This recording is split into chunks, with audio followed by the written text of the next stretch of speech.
Hi, it is Forbidden, and I've been doing a lot of reality user interviews, and some people are asking, like, where was mine? So I guess this is going to be it. So if you don't want to know more about me, that's perfectly okay. Please no. Um, so yeah, so anyways, hi, everybody. Hello, lovelies. It is Forbidden, and it is so great to meet you guys.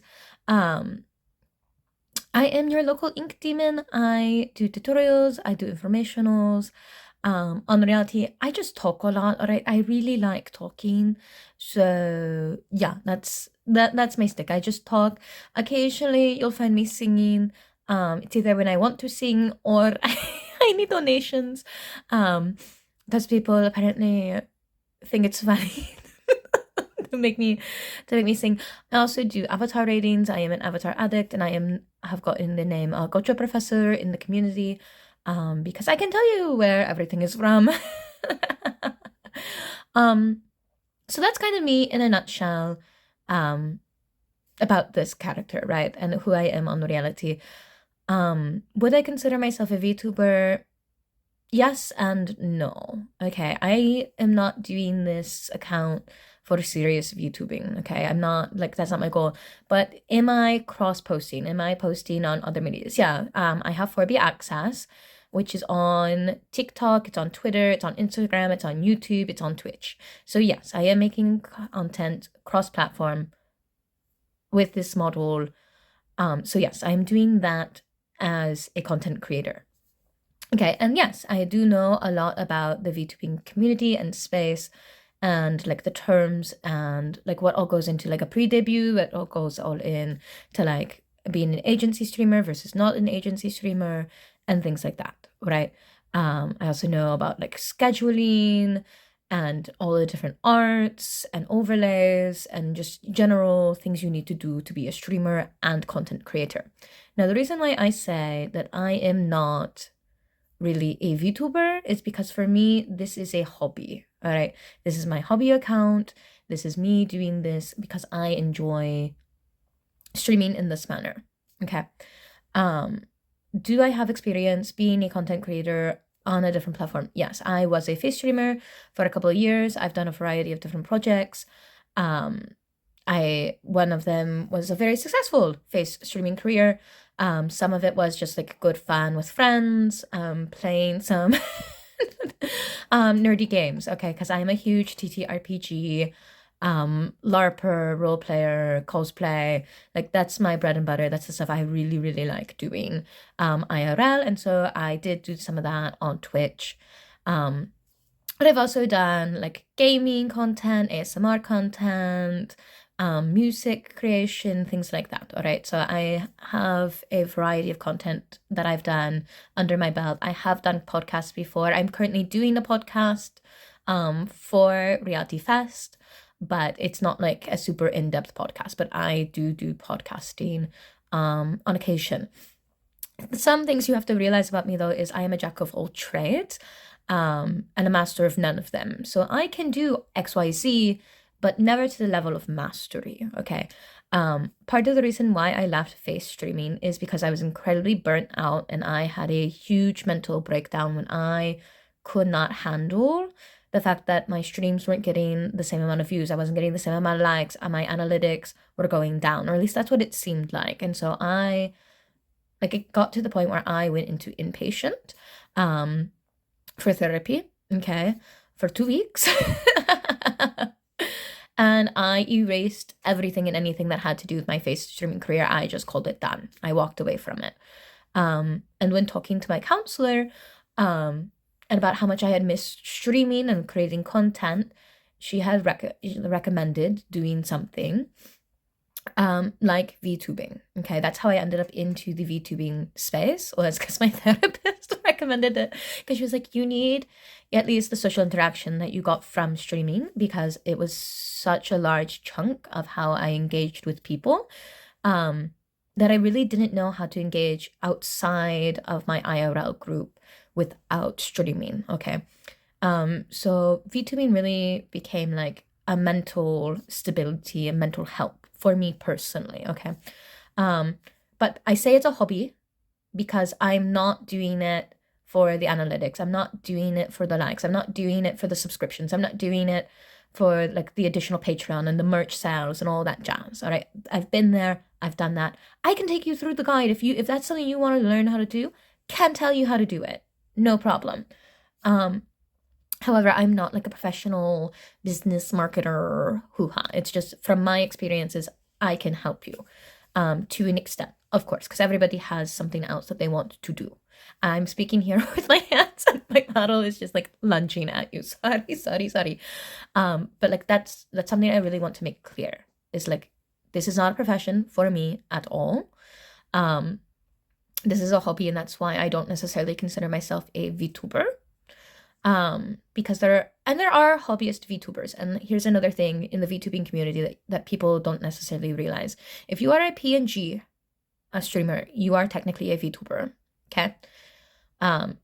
If you're using a live 2D model, you are a VTuber. If you are someone who's using a 3D model, you're a VTuber. If you're using something that you made by yourself through a variety of art form or programs, you are a VTuber. If you paid someone, if you commissioned someone, or you're using like assets from a company to make your model, you are a VTuber. If that is the term you want to like identify yourself with. VTubing originated from people who are using virtual avatars on YouTube. Okay, that's where the tuber comes from. Another really common term that means VTuber is V-streamer, and that is just a virtual streamer regardless of platform. Because there are a wide variety of platforms that you can stream on, okay? So that's a little VTuber culture, I guess, which I would say. I do Zatsudan. I do host some just chatting streams here on Reality, because Reality is a 12+ application, and I don't see the point of making anything that is specifically for adults only.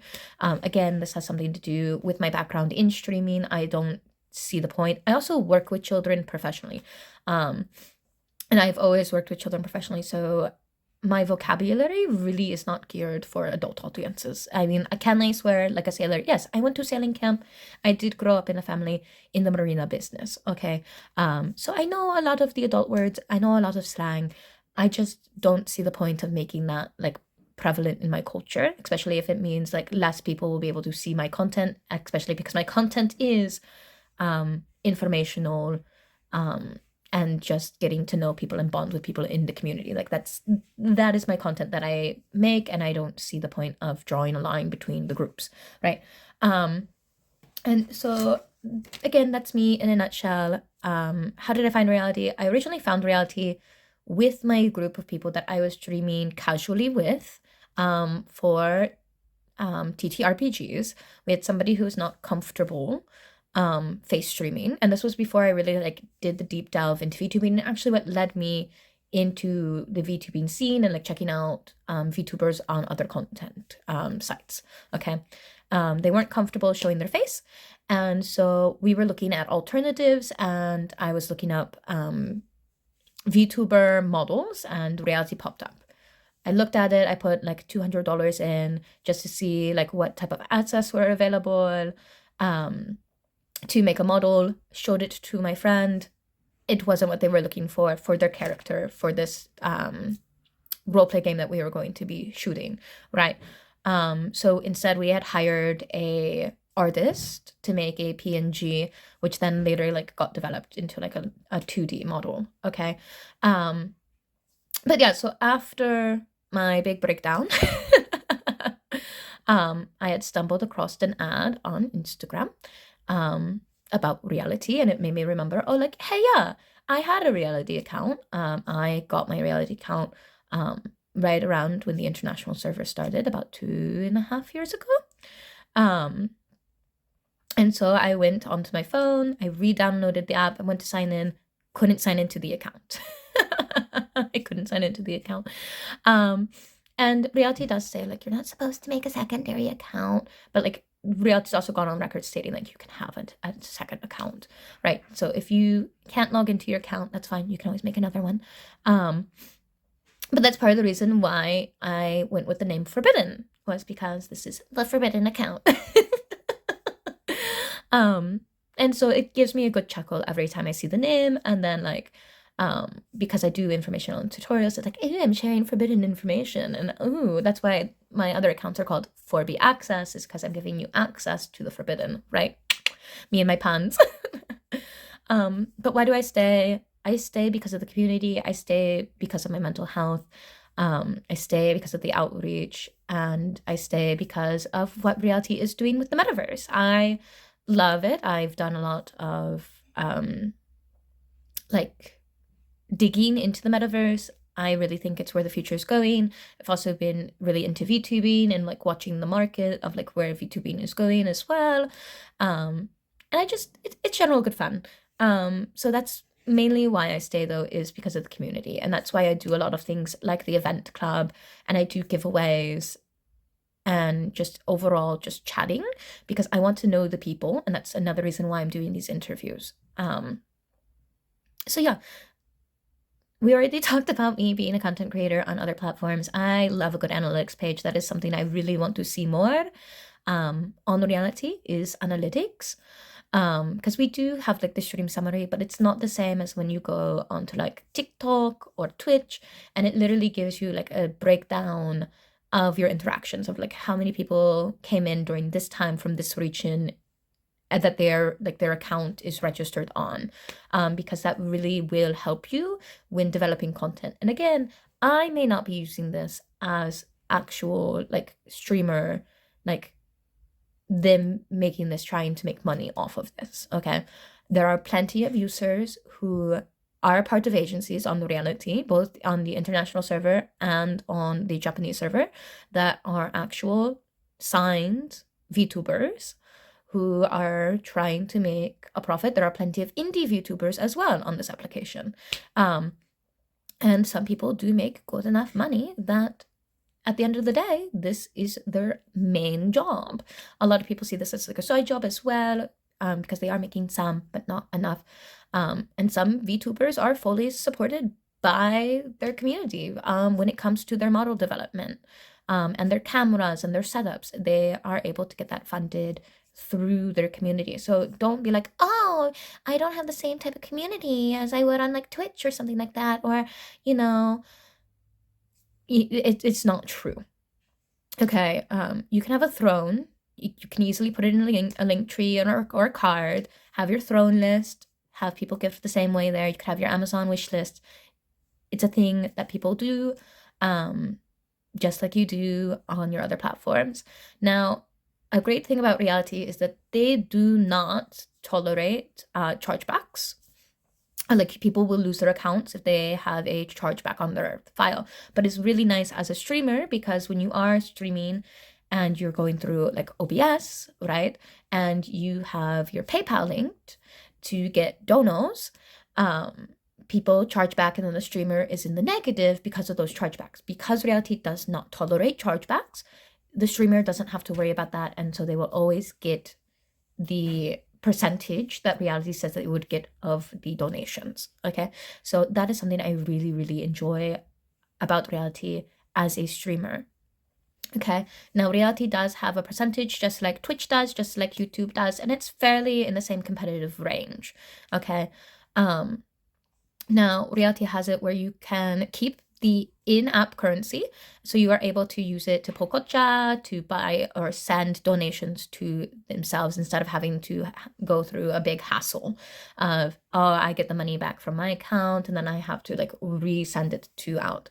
Because I know on Twitch, like it's a very common thing to do sub for sub, especially if like it's a friend, right? So my friend subs to me, I sub to them, and so that sub money just kind of balances out.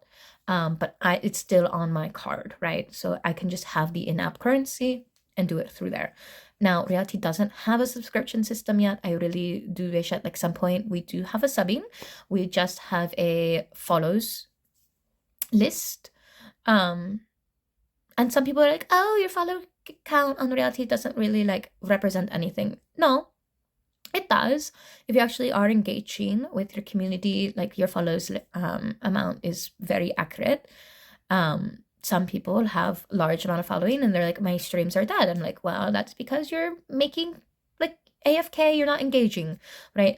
When you engage with your chat, you're going to get engagements back. It's just how that works.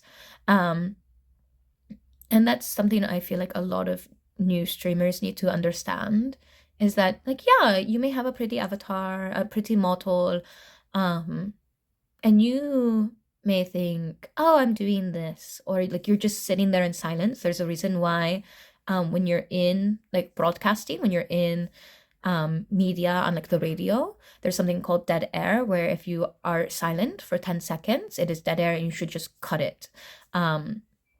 So there should never be dead air in your broadcast.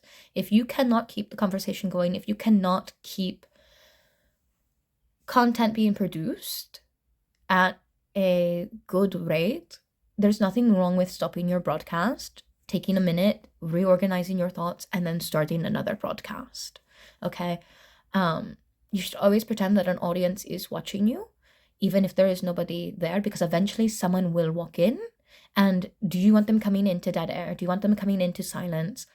Because people will stay if you're just rambling to yourself, okay? Some people love listening to lines of thought. Some people will like ask you questions. Some people will just stop and say hi. And that's perfectly okay.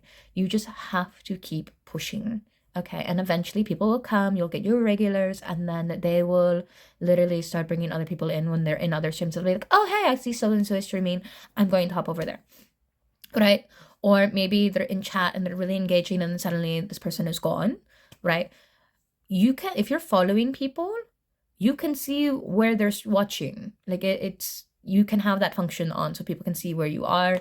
So if they're like, oh, I really like 4B, obviously 4B is like, oh, they're visiting so and so, I'm going to go there because I enjoy the content 4B makes. 4B probably has good taste, I would say, you know, just right.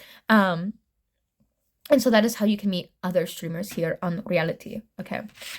So I guess that's my advice. Advice I'd give myself, just starting out, is don't let anyone tell you what you can and cannot do for your model. Okay, so when I first started out on Reality, I really wanted to like take a step away from my identity as a face streamer, and so because I'm a female by birth, I wanted to have a male avatar.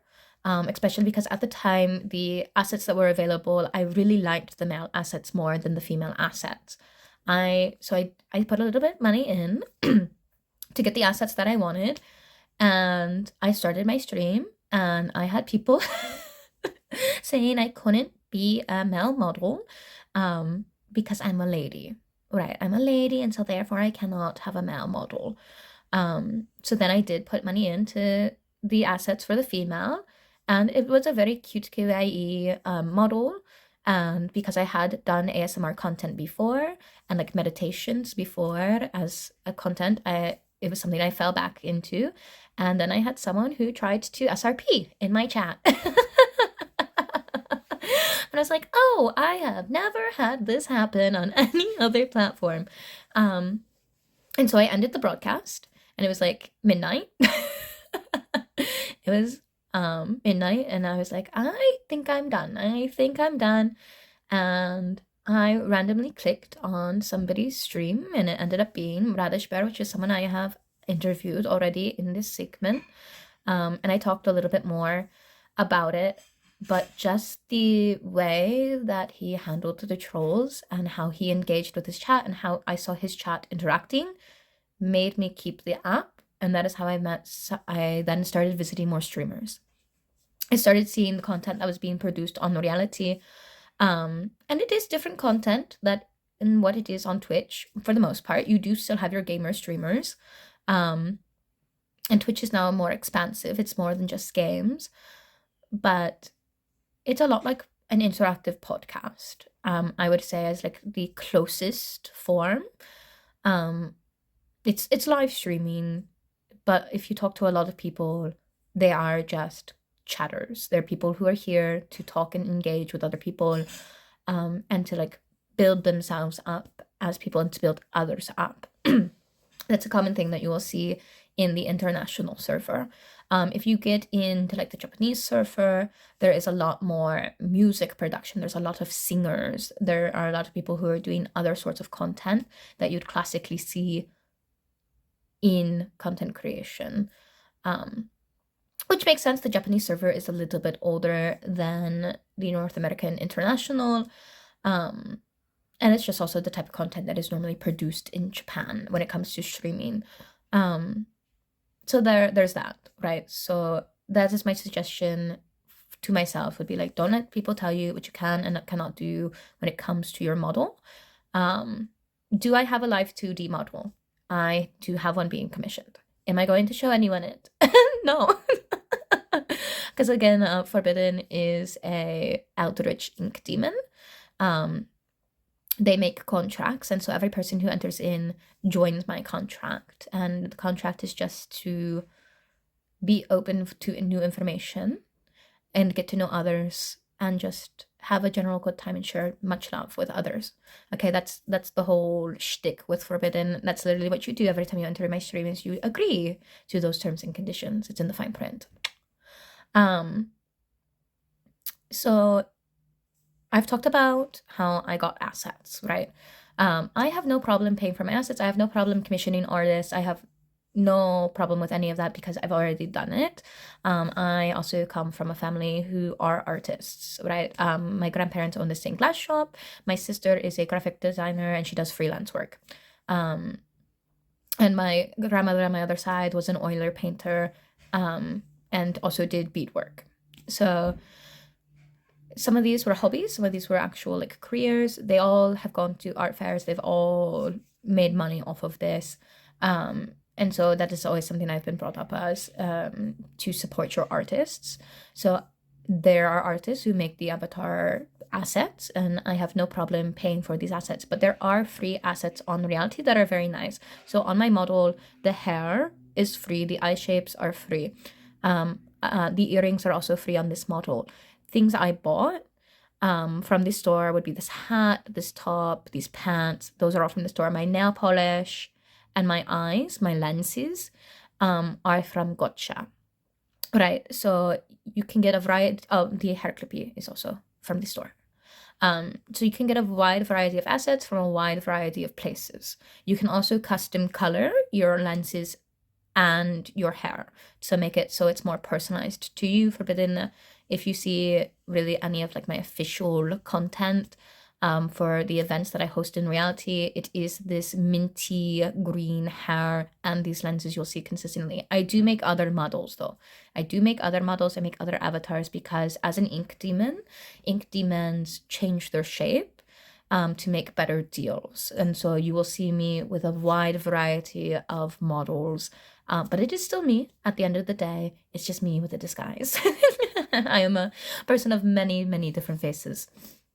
But I don't see the problem if I'm going to be streaming, a minimum of 2 hours a day, paying for assets for an avatar that I really connect with, that I really enjoy. I see no issue with that. I also don't see an issue with supporting other streamers on this application. Okay, so I don't mind sending people donations. I don't mind sending them tickets. They're called gotcha tickets, which allow people to pull from the assets from specific gotcha sets. And the gotcha are basically avatar assets marketed as a theme. Right, so there are going to be some themes that are more cyberpunk aesthetic. There are going to be some themes that are more Japanese romance. There are going to be more themes that are, what is the word? Like Little Red Riding Hood, Brothers Grimm, sort of Western fairy tale. There's the word, Western fairy tale.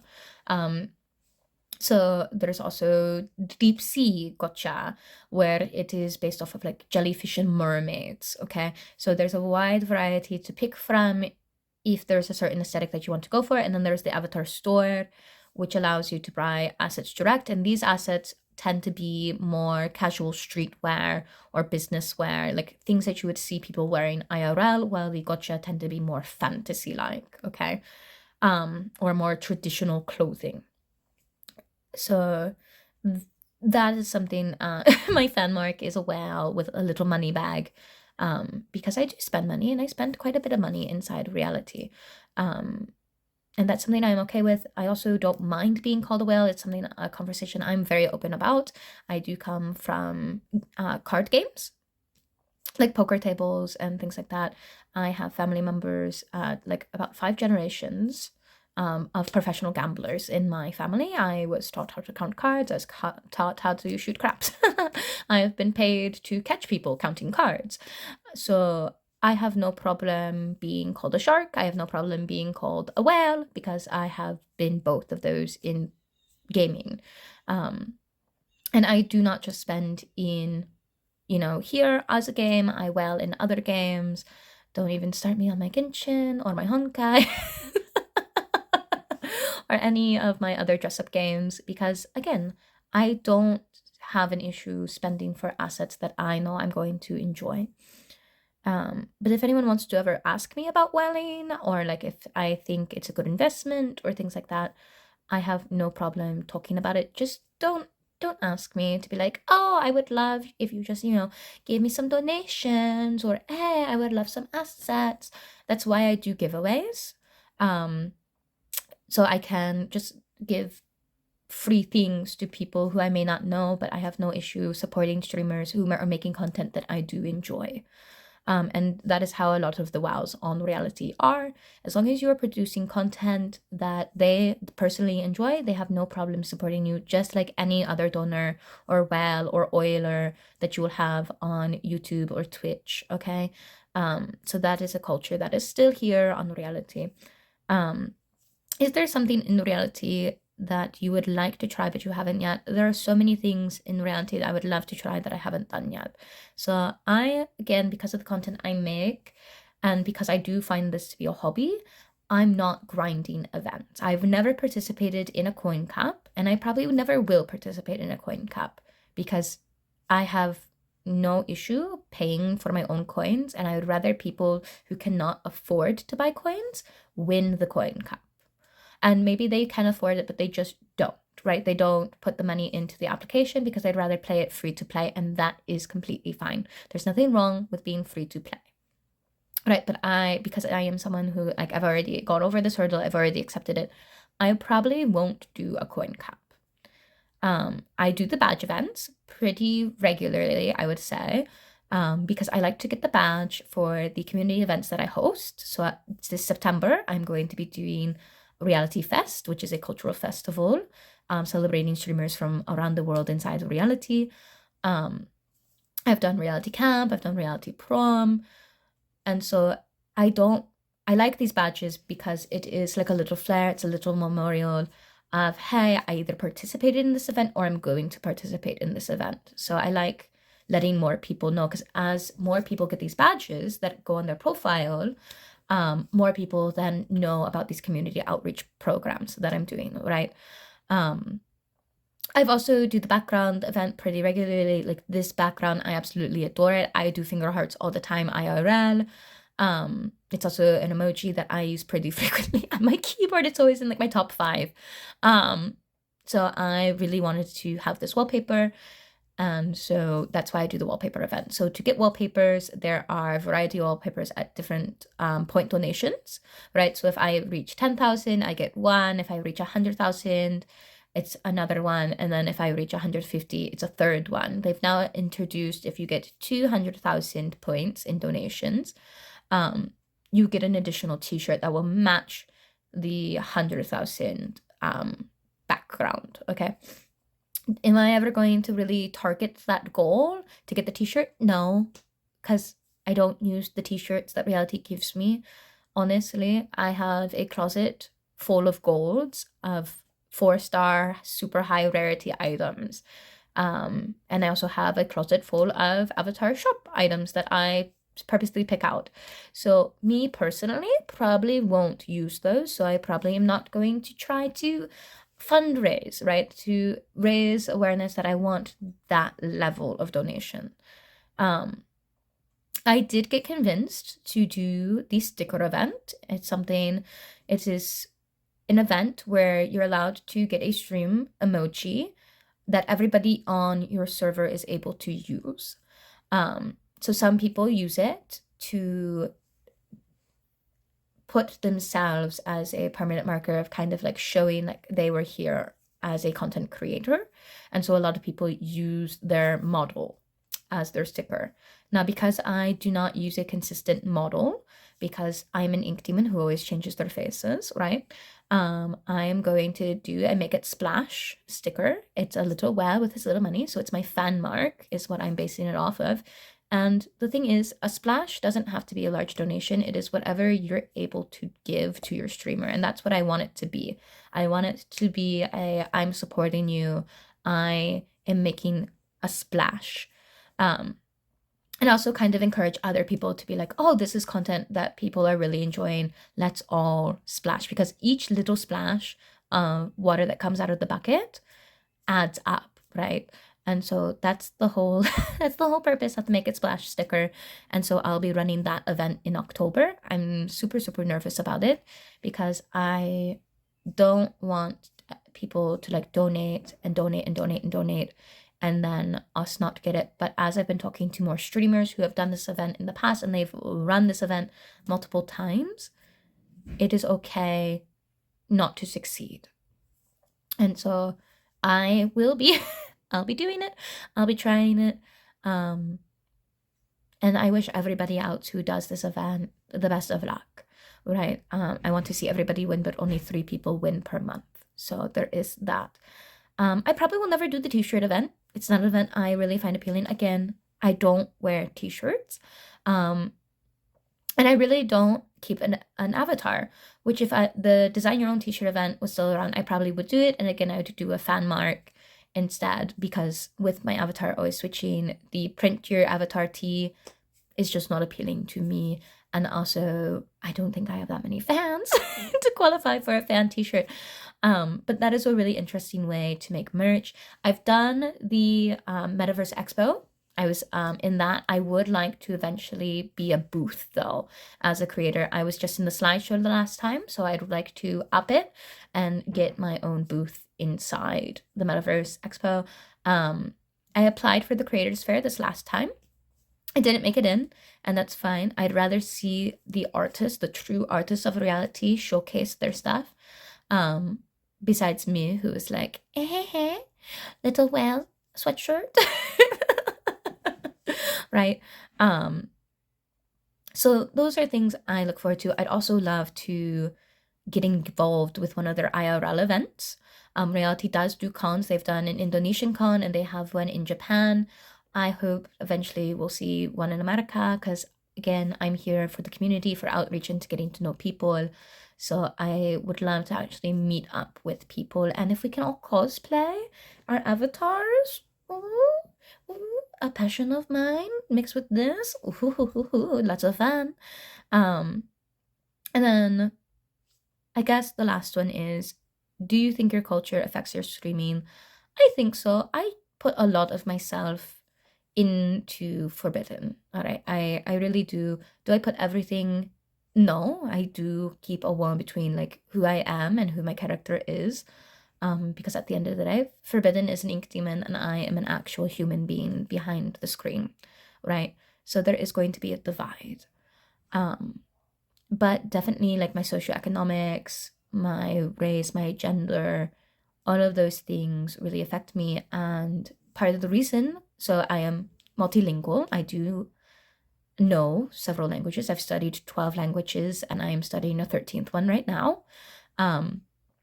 And I study languages because I like the culture that those languages are developed from. And it's usually I'll find some sort of media that starts my rabbit hole. And then I want to learn more about like the inside jokes that are in it, right? And so then I'm delving deeper into the cultures. And I love talking to people globally.